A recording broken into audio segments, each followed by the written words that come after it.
I was in public policy in my organization, my professional organization, American Institute of Aeronautics and Astronautics. And I've been on Capitol Hill and visited the various congressional offices and trying to point out to them what we felt was important. We made a list of 10 items. And such as? What would be an example of something important? This Ringmakers of Saturn? I mean, the vehicles? Oh, no. This is way out in left field. Oh, so okay. Not even that close. Oh, no. Not going in that direction. No, it's like you got to protect the doors of the pilot's compartment because of terrorists, you know? Oh, that. Okay. I mean, just practical things. I see.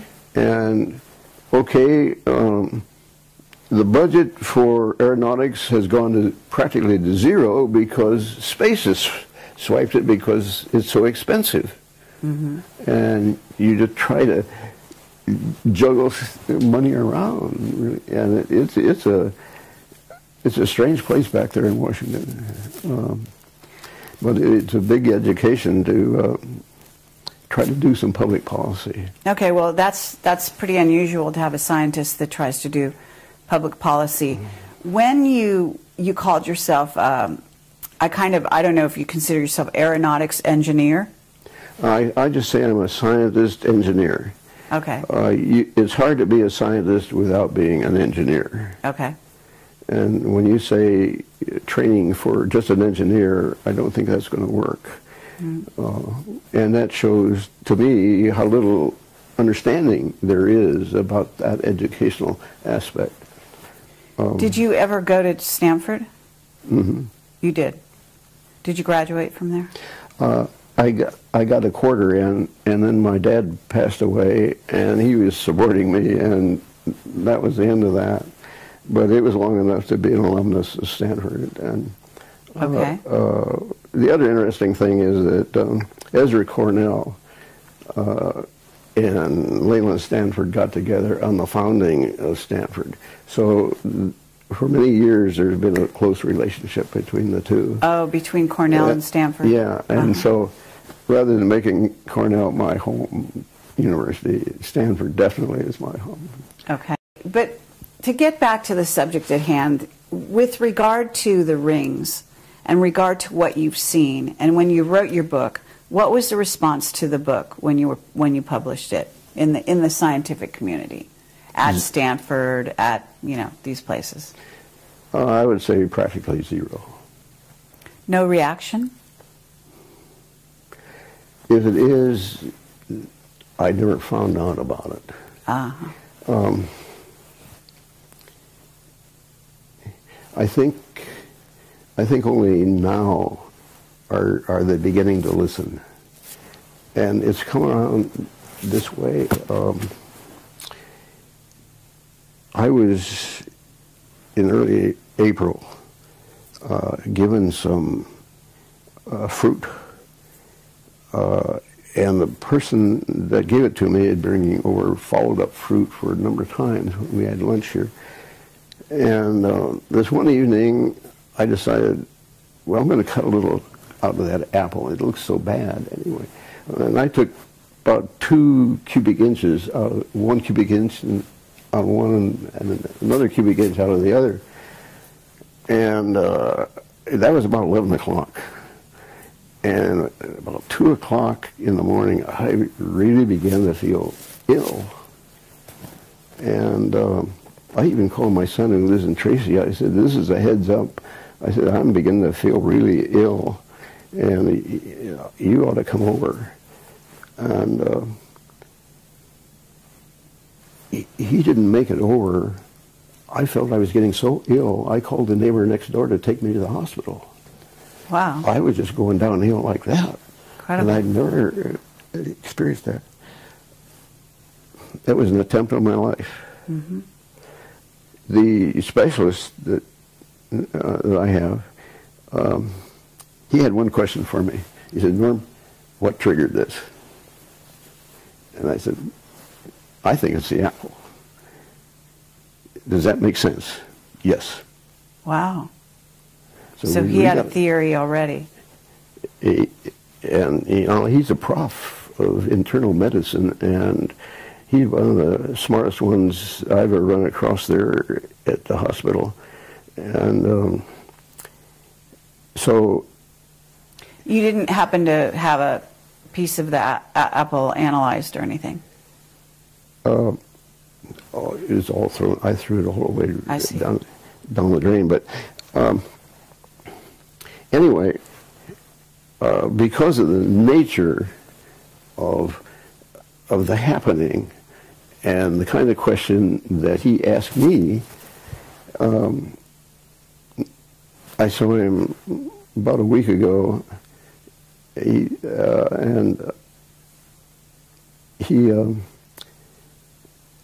says, I've spoken to a physicist about people, about some of your ideas. Okay, that's what I'm saying. Now, through the hospital, because of what has happened, I've caught their attention. I see. And when you say because of what has happened, what has happened? I almost lost my life. Okay, so you almost lost your life, but why in other words, why do you think they're focusing on you suddenly? You know there's a movie out called Prometheus, right? I can't say that I do. You don't know that. Well, there is one. And I talked to Richard Hoagland. He said Prometheus is, well, first of all, there's a moon in Saturn called Prometheus, right? Yeah. And I'm told that there's some kind of interaction between that moon and the rings. Well, sure. No question about it. Okay. Yeah, I would agree with him. And and you say there's something going on now. It's becoming critical, is how you're terming it.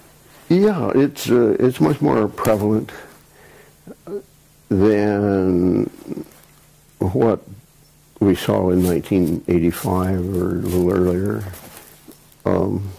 Meaning there's more activity on Saturn, do you think, or just more activity around this question about the rings and the craft in the rings? No, there's actual activity. There is. To start off with, Uranus, which is one of the other planets, did not have rings. That's right. But now it does. Right. See? And so that kind of thing is going on. And we really ought to get to the root of it. Okay, do you have a theory on why Uranus suddenly has rings? Well, sure, it's the exhaust just like... so that's how I think the attention is being obtained. And so I would expect something to happen a little bit. You would? Yes. When you say something to happen, what are you suggesting? I'm suggesting that Stanford, let's say, well, let's look into what Norm's doing. Okay, but you just told me you were going to be leaving here and going to kind of a secret location. Mm-hmm. Have they asked you to come back in to work for them? No. No? Nobody has asked me to come back. Fact is, as far as my own professional organization is concerned, it does not fit at all with their objectives. How is it different? It's too controversial. Your theories, you mean? Now look, this is not a theory when there's data. If I propose something, that is a theory. Okay, so your data or your conclusions? Yes, conclusions. Your conclusions Yeah. are too controversial, is what you're saying. Yeah. Okay. Yeah. They don't want to get involved in that. But if there, as you say, there are new rings around Uranus, and there's other activity on other planets too, isn't there? In the solar system? Jupiter? And what's happening with Jupiter? It's getting rings. It's getting rings. Okay, and are you seeing craft there as well? Vehicles, as you call them? I haven't identified craft, but I can tell you that where there's rings, there are these things. So we have these ring makers, Yeah. and they create tremendous energy. yeah. Can you tell us more about what you think is going on there? You've got any ideas along those lines? Well,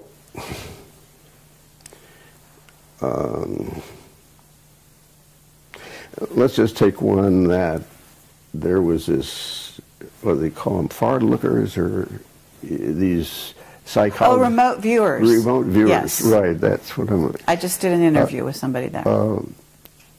Which one? I had heard that there was one that saw something out there in the rings, and they were mining the rings. That's true, yes. Okay. I think I read her book, and she couldn't see anything from the side, but when she looked from the top down, why, that's when she saw things.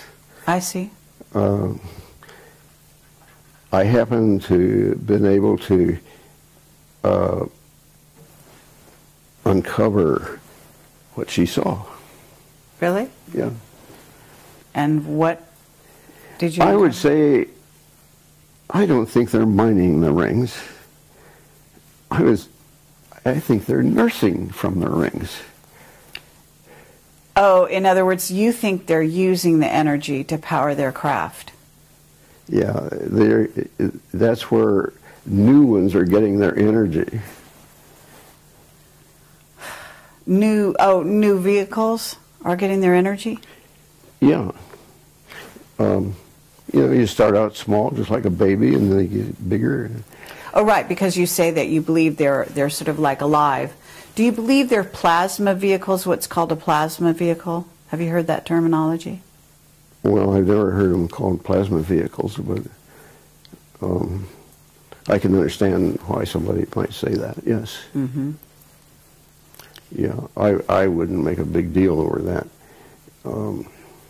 Okay, I've heard that the vehicles out there they actually fly close to the sun, and they power themselves up on the sun, and then they go back into... I wouldn't be surprised. Yeah, I've noticed some go in there, and it means that they're capable of withstanding those high temperatures. Yes. And so, True.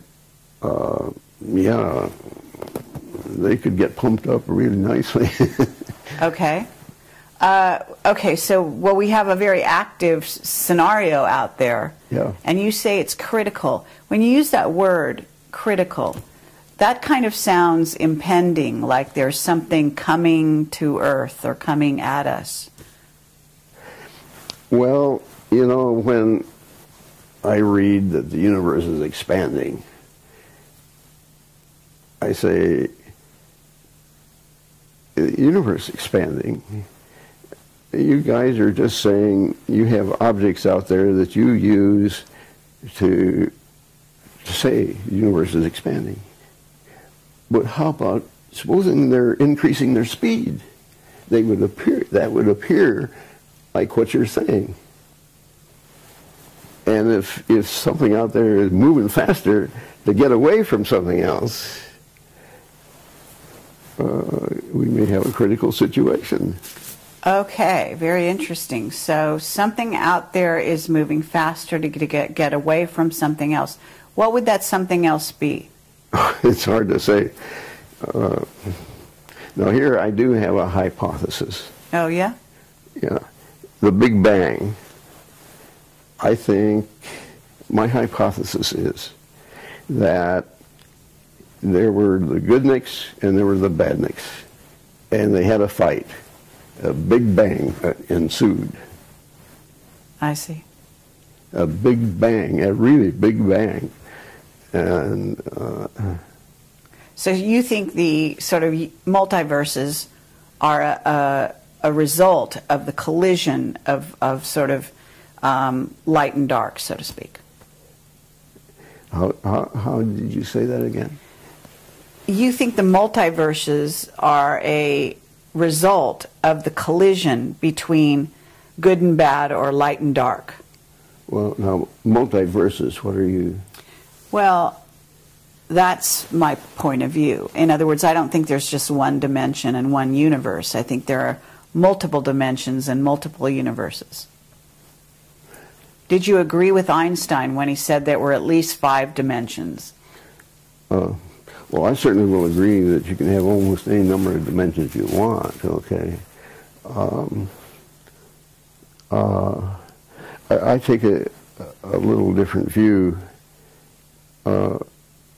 My son suffers from a malady in which he hears voices. Oh, yes? And I'll tell you, I think that's a universe right there. Okay. Right under our nose. Uh-huh. When he first came down with this, we had a blackboard in the end room there.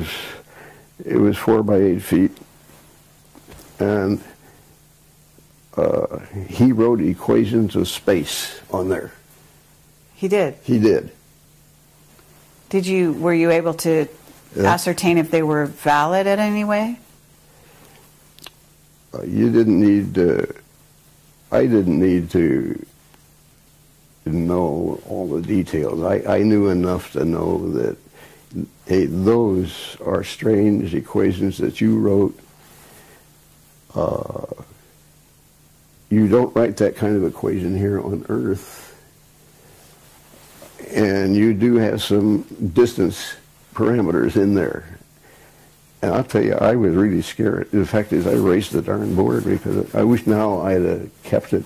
But I was scared. I was frightened at the time. Really? Yeah. What were you frightened of? The fact that he could write that stuff. That he was getting an input so he could write it. Yes. That's what scared me. So, in other words, who it could be coming from was the unknown intelligence type of idea? Yeah, so we have talks about that quite frequently, and it's just another aspect of all this. That is a universe, all right. Mm-hmm. Absolutely. Okay. And it's not the kind that normally you'd think would be, but I'll tell you, some of the things he tells, they sure are real. He can describe things down to just the last detail. Sounds like somebody I'd like to talk to. He would say no way. He wouldn't? Yeah, he wouldn't do it. Is he a scientist? No, but he came within a semester of getting his bachelor's degree in chemistry. I see. And he was our brightest. When he was 4 or 5 years old, he wired up a train set. So that I still am amazed that he did it all by himself. And he had the cars switching around and all this. That's amazing. Okay, well, wow. Okay, this is so fascinating. Let me ask you, you still use this word critical, and I'm still trying to figure out where you're going with that.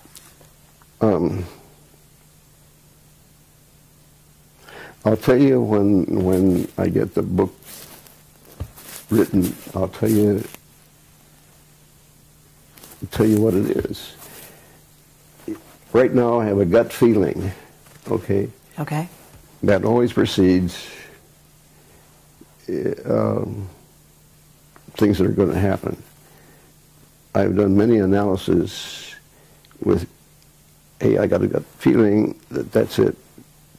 See if it is it, and I'll be right. And you'll be right. Mm-hmm. Yeah. So you're someone whose gut feelings are something to pay attention to. Yeah, it's a gut feeling right now. Wow, that's incredible. Let me ask you, are you still in touch with the scientific community? Do you consider yourself out on the fringe? How do you feel about that? Oh, by definition, I've been out on the fringe ever since I left Lockheed. That's the way that definition goes. And I had been director at large of our San Francisco section, not San Francisco, but the region of AIAA that included 6 states. And AIAA, what is that? American Institute for Aeronautics and Astronautics. Okay. And the idea was to keep Norm active and also let him float around amongst the sections and so forth, which I did for a while. And I got to seeing that, hey, it's running pretty good. And where I saw that they're reinventing the wheel, you know, that's when I stepped in with it. You know, as a staff person, you know, I kept a lot of stuff. And so I've been asked to step down from that job because the regional director is going to leave it. And so I welcomed the invitation, and so he will be quitting also. So that does leave me sort of... So you mean you've been doing that up to now? Mm-hmm. Really? Yeah. They've actually had you active in that organization, kind of overseeing things? Oh, yeah, yeah. Oh, yeah. It wasn't much, but when you read what's going on in Arizona and Washington and so forth, it takes a while to read all that stuff. Mm-hmm. And so, well, let me ask you, I mean, you know that NASA has been sort of a front organization. I call them a front organization for the secret space program. Mm-hmm.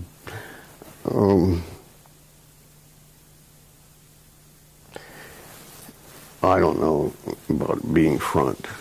Well, when I say front, I mean, if you have an organization that deals with the public, interfaces with the public, and also misleads the public on certain things, by doctoring photos, by, you know, covering up certain things, by only releasing certain things, that's a front organization, isn't it? Okay, all right. I guess you're entitled to do that. Okay. So if we were to look at the situation a little closer and find out who are the insider organizations, certainly Lockheed would qualify. Would you say that the defense industry are all in the know? No. No? No. Mm-mm. Lockheed only recently has been getting images themselves. Mm-hmm. And having worked there, I don't think there'd be anybody that would be capable of doing the kind of work I have been doing. I just don't, that kind of talent does not exist these days. Well, when you were an above top secret, you must have had people reporting to you, right? No, I was Mr. It. What does that mean? Were you Dr. Strangelove? I mean, what were you? By it, okay, here's some data. Uh-huh. Tell me what it means. So you were the go-to guy. I was the go-to guy for, you know, whatever they handed me, I took it apart. One of my reports went to Kennedy. Oh, yeah? Do you think that Kennedy was killed because he wanted to reveal things they didn't want out there? I don't know. We had a fellow that was from headquarters, and that occurred while we were all behind closed doors, and they were completely dumbfounded about it all. They couldn't figure that out at all. You mean what couldn't they figure out? You mean why he was killed? Yeah, yeah.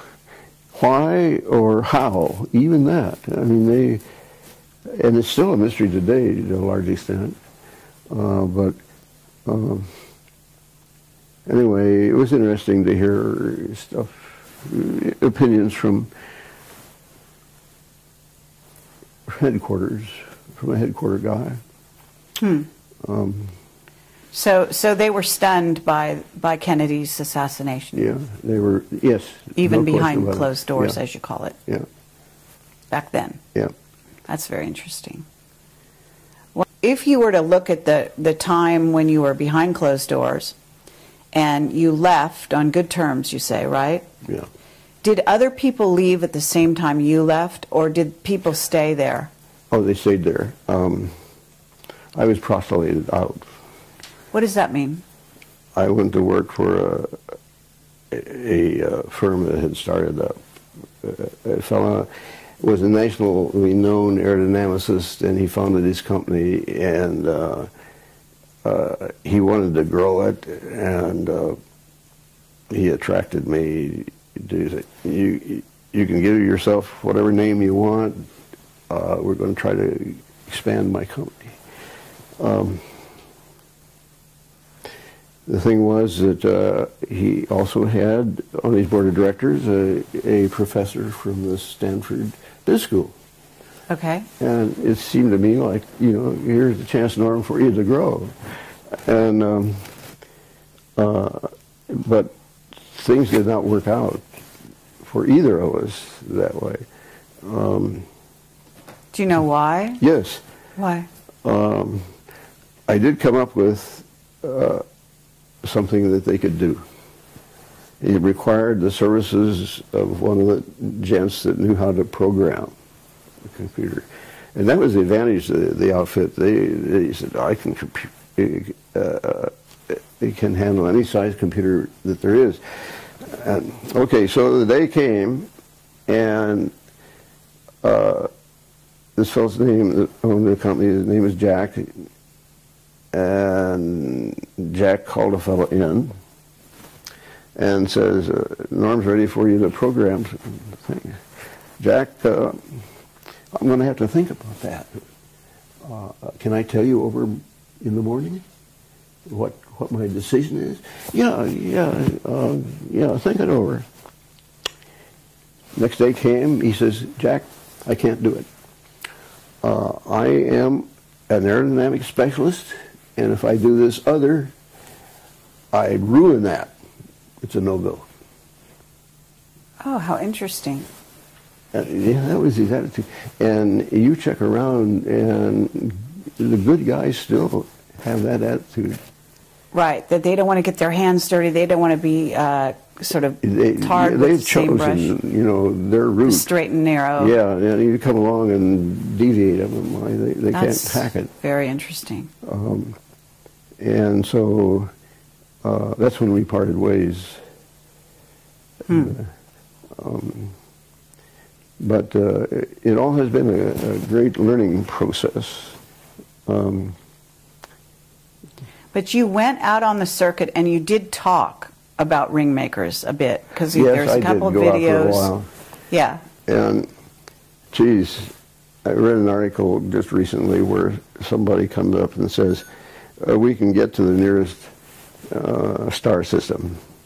You know, I gave a paper, one of those UFO organizations, speeches, and I told exactly how you'd go about it then. And so now, you know, it comes along, oh, for Pete's sake. And you did back when? When was this? Oh. In the 80s? Well, it had to be after 85, 88, something like that. So are you, you know, I have so many questions. Would you say time travel is possible?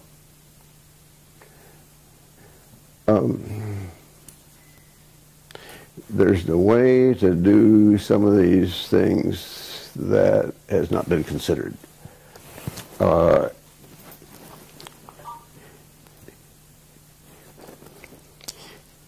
You know what Mach number is. Okay. Okay. Einstein got together with Mach one time and asked him, how do you set up stuff in a reference manner? I'm faced with that, what I'm doing. And Mach says, you get a reference.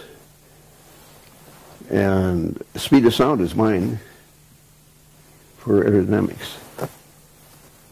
And I can just see Einstein walking away. What's the biggest number I can find? You know, the speed of light. Mm-hmm. See? All right, so it had commonly been thought that you can't go faster than the speed of light. Right. It has been commonly thought that you couldn't go faster than the speed of sound. I say, hey, wait a minute here. You know, I found like 16 samples of where astronomers measure things going faster than the speed of light. Mm-hmm. Yes. Okay. See, now there it sets up a new regime. Okay. Okay.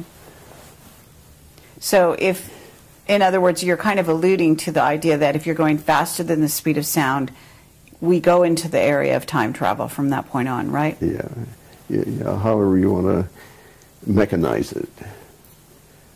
Okay. What about these vehicles in the rings? Aren't they going faster than the speed of light?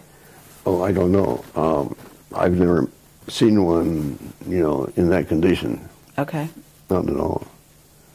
Well, let's say, is it possible, I mean, I don't know how you want to classify this, but if those craft, or some of the craft, the smaller ones maybe, leave there and come here, isn't that possible?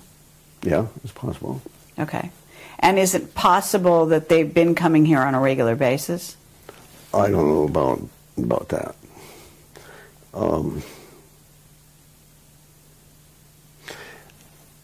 I'd be in better shape to know about what you're asking. See, now you're asking questions that are downstream from... I understand. And I'm not there yet. Okay.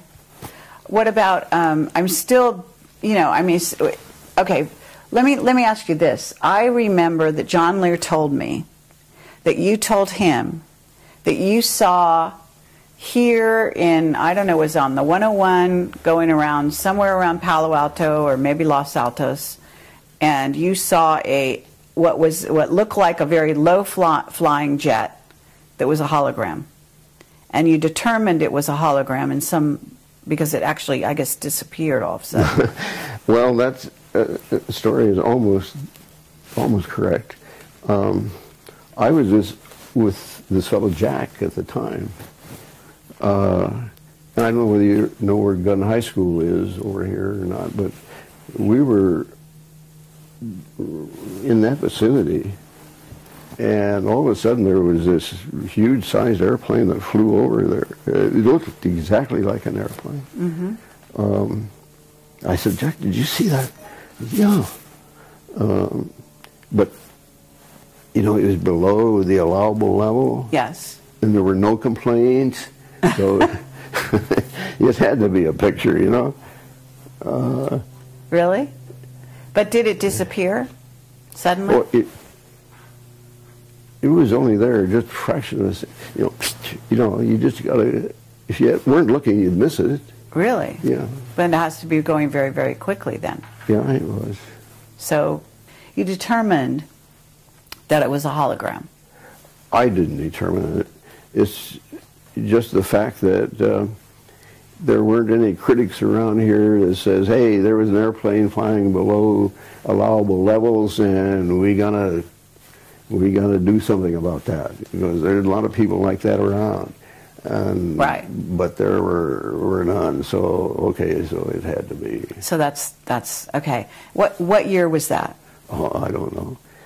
When I was with Jack. Approximately. Would this be the 80s because you left? Didn't you leave Lockheed right around? Well, you wrote this book in '71, so.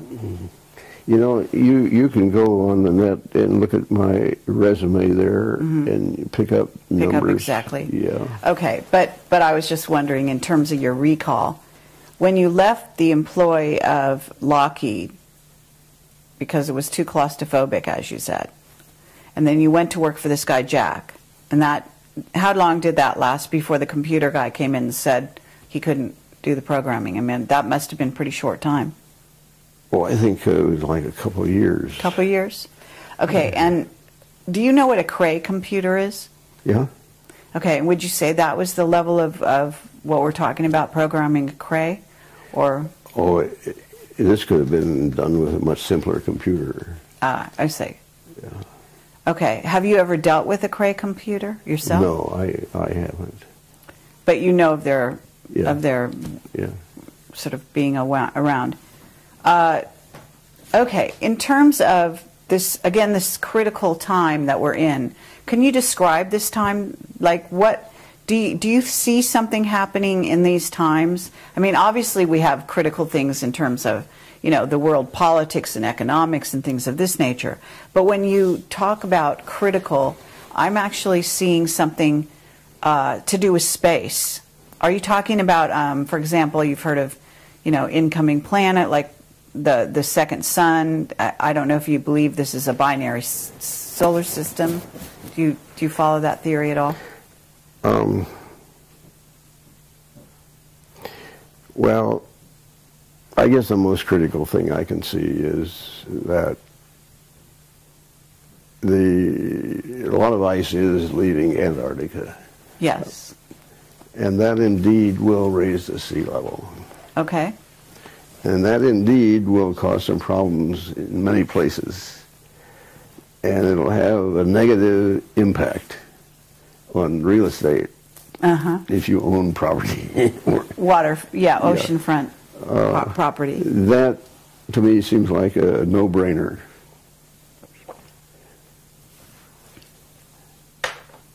Have you talked to some remote viewers? No. No? No. Other than the story you said about the woman who looked down on the rings. You know, that's interesting that somebody has that capability. Right. But it's not something that's acceptable scientifically. Okay. Okay. Well, the craft, again, the vehicles in the rings, you don't think they're mining, but you think they're using the energy to power themselves, in essence. Well, when you say power themselves, power the entity, the vehicle. You know, the objects that I saw were very small inside the ring, and they were connected to the inside ring. And it just seemed to me like, oh, hey, these are babies, you know. And that's how I came up with the idea that they're nursing from the ring. You know, they're getting life, strength, and whatever you want to call it. But I think that that's how they are growing, is using the rings. Now, in terms of mining, think about that level of thought. Mining is something that we do here on Earth. You don't have to be very bright to do mining. Okay. How do I know? Because I have worked in a mine. Okay. And so we're dealing with lots of smarts. And I don't think this is too low for them. Mining is too low. All right. So on two counts, I think what we got there is a life form. Absolutely. Do you believe that we're communicating with them? Have you had any evidence of that? Oh, no. No, we are not capable of doing that. You know, SETI has tried to communicate with extraterrestrials. and they haven't done it yet. They have chosen the type of person, the type of entity that they want to communicate with is somebody that knows how to build radios. Right. That constrains them in their thinking immensely. Right. Okay. Well, okay, but of course we're Project Camelot, and we talk to people like Richard Hoagland and so forth, and I don't know if you've heard of Zecharia Sitchin. Yeah. And his theories. He passed on recently. Yeah. Did you know him by the way? I met him, yeah. You met him? Yeah. Did you ever talk about your theories with him? Or your conclusions? No, we didn't have that much time. It was more interesting listening to what what he came up with. But there's a case where he's got some real solid stuff, but nobody wants to pay attention to it. Mm-hmm. You know. Right. Richard Hoagland just recently said to me that he thinks he's seen cities in those rings. Cities. Cities. He's seeing cities in the rings of Saturn. Well, Richard has seen cities in lots of other places. Right. I would not call them cities myself. Okay. Now, I don't know specifically what he is talking about. I mean, you know, if you want me to be specific, I'd have to look. Right. But he's thinking again of something like San Francisco, or, you know, you look down on it and there's a city, you know, laid out. Well, I'm not sure how he's characterized. You know, we didn't have a chance to talk about how he's characterizing this idea of a city. In other words, it could be constructive, some sort of plasma. Yeah, he had put that label on, and what I do think he's seeing is organized structure of some sort. Organized structures, yes. I mean, there's lines going this way, and then there's perpendiculars, say. And so, in a sense, you would agree with him in that. Yeah, I mean, there's that kind organized of thing structures. There can be straight lines out there. Yeah. Yeah. So, and almost any formation can be made that is desired. So, if he sees a checkerboard kind of thing, and that's a city. It's not a city, but it is a checkerboard kind of thing.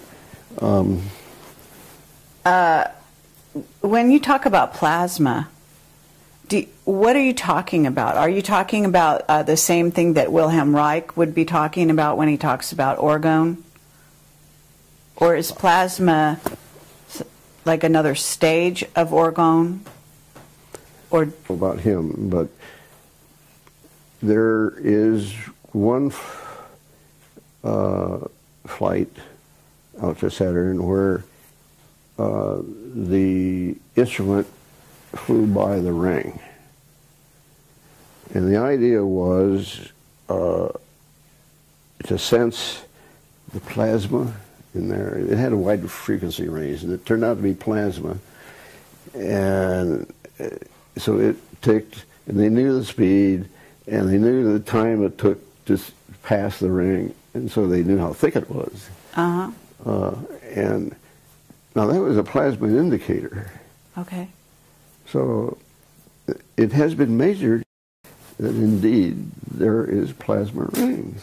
Mm-hmm. But you read also where, oh, this is a bunch of broken up moons that got there, and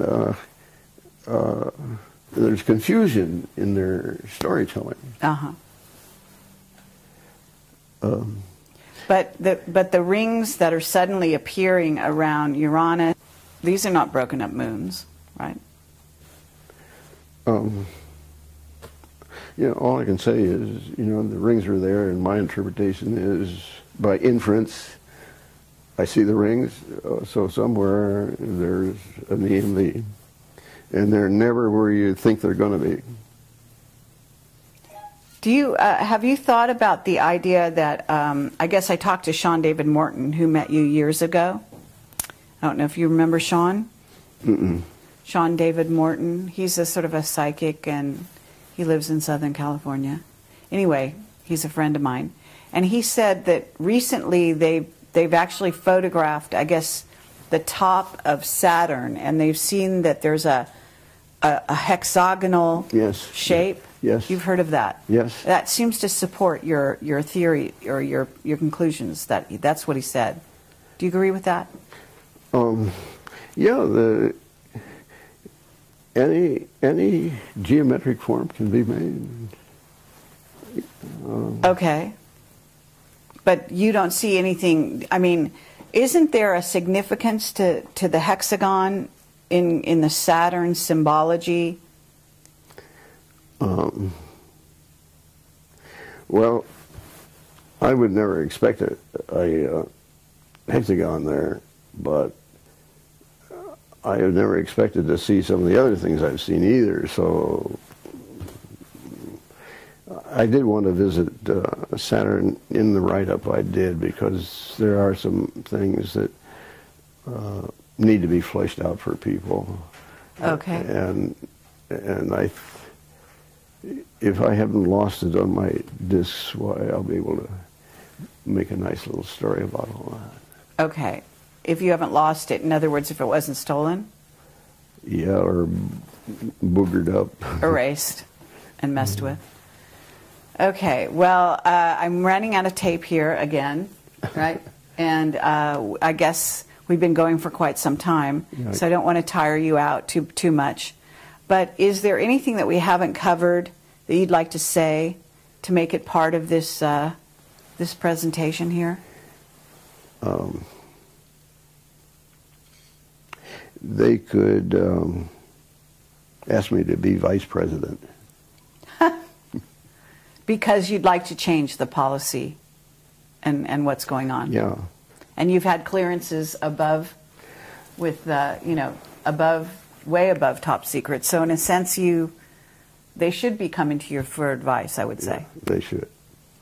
Yeah. Well, let's recommend that. Let's recommend that they come to Norm Bergram and one guy in this critical not too time. long ago was bitching about the candidates, and I said, Jack, you can just write my name in, can't you? He said, yeah, hey, that's a good idea. Did you know, I just want to know, did you know Arthur C. Clarke? No. You know, I didn't go that rude. You know, I have been always so much up to here, you know, sort of career-wise, Right. what I've been involved in. Yes. I haven't been the social guy I should have been. Hopefully, that's going to change. Okay. I'd like to see that.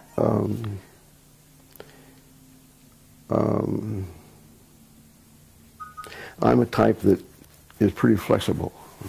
Uh-huh. And Well, certainly you must be if you've done all the things you've talked about, and you also are able to, you've obviously worked in areas of policy as well. yeah, well, see, that came about by the prof at Cornell called me in one time and said, how would you like to grade papers, law papers? And I said, oh, that sounds good to me. And I said, but what do we do when I grade mine, when it comes to mine? He says, you grade it just exactly like you grade the others, but give it to me afterwards.